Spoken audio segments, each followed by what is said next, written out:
শেষ রাত্রে ওঠেন, সূরা আলী ইমরানের শেষের 10 আয়াত পড়া, এটাও সুন্নাহ।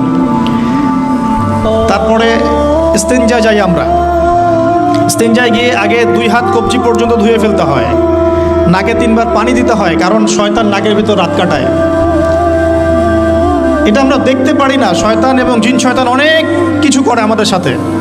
তারা আমাদেরকে বদনজর দেয়, তারা আমাদেরকে দেখে, আমাদেরকে ওয়াসওয়াসা দেয়, অনেক কিছু করে, আমরা বুঝতে পারি না। আল্লাহ পাকের ফেরেশতারা, আল্লাহ পাক যদি ফেরেশতাদের মাধ্যমে এই নিরাপত্তা না দিতেন আমাদেরকে জিনরা উড়িয়ে নিয়ে চলে যেত।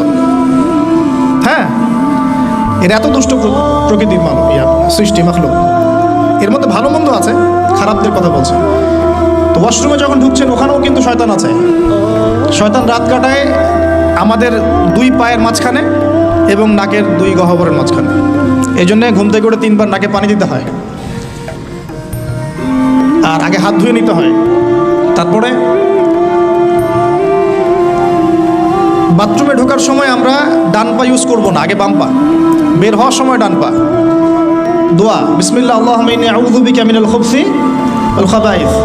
এখনকার টয়লেট যেগুলো হচ্ছে, মানে যা চলছে আর কি, ইংলিশ, এখানে নবী সাল্লাল্লাহু আলাইহি ওয়াসাল্লামের মতো বসা সম্ভব না। আমি আপনাদেরকে 100% গ্যারান্টি দিয়ে বলছি, এটা আমার ইস্তেহাদ, কেউ আমার সাথে একমত হতে পারে, নাও হতে পারে। ইয়াজুজ আর মাজুজের যত খাসলত আছে না, চরিত্র, এই সব চরিত্র পশ্চিমা বিশ্বের মধ্যে আছে। এটা আমার ফাইনাল স্টেটমেন্ট। ইয়াজুজ আর মাজুজের চরিত্র, আমি বলিনি যে এরাই তারা, তা বলি নাই, বলেছি এদের ইয়াজুজ মাজুজের যে চরিত্রটা, এই পুরোটাই পশ্চিমাদের মধ্যে আছে। বাথরুমের টয়লেট থেকে নিয়ে ওয়ার্ল্ড অ্যাফেয়ার্স পর্যন্ত এরা চেঞ্জ করে ফেলেছে, ওদের নিজের মতো করে ফেলেছে, আর আমরা এটা ফলো করছি। নবী সাল্লাল্লাহু আলাইহি ওয়াসাল্লাম বসতেন বাম পায়ে ভর দিয়ে, ডান পা খাড়া করে। যে কোনো আলেমদেরকে জিজ্ঞাসা করবেন, হাদিসের কিতাব মোতালা করবেন, বাম পায়ে ভর দিয়ে ডান পাটা একটু উঁচু করে এইভাবে যারা বসে তাদের মানে টয়লেটটা খুব ক্লিয়ার হয়, খুব সুন্দর মতো হয়ে যায়। এখন আপনি কিভাবে ইংলিশ টয়লেটে বসবেন এভাবে আমাকে বলেন? উঠে বসতে গেলে তো ব্রেক শেষ, আপনি নিজেই ভিতরে যাবেন। তো আবার কিছু দেখলাম যে বোল রেখে দেওয়া হয়েছে, দাঁড়ায় করতে হবে, 1 নাম্বার লাগলে দাঁড়ায় করতে হবে, আর সবগুলো সেম মাপ, আর মানুষ কেউ লম্বা কেউ খাটো, কারো যদি সেম না হয় তাহলে কি করবে? এটা একটা বিষয়।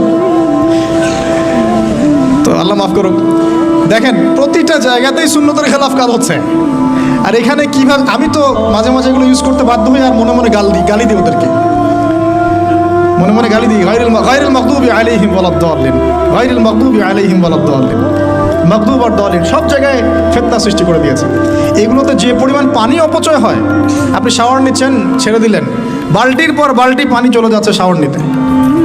নবী সাল্লাল্লাহু আলাইহি ওয়াসাল্লাম পাত্রের মধ্যে পানি নিয়ে শাওয়ার নিতেন, পানির অপচয় হতো না।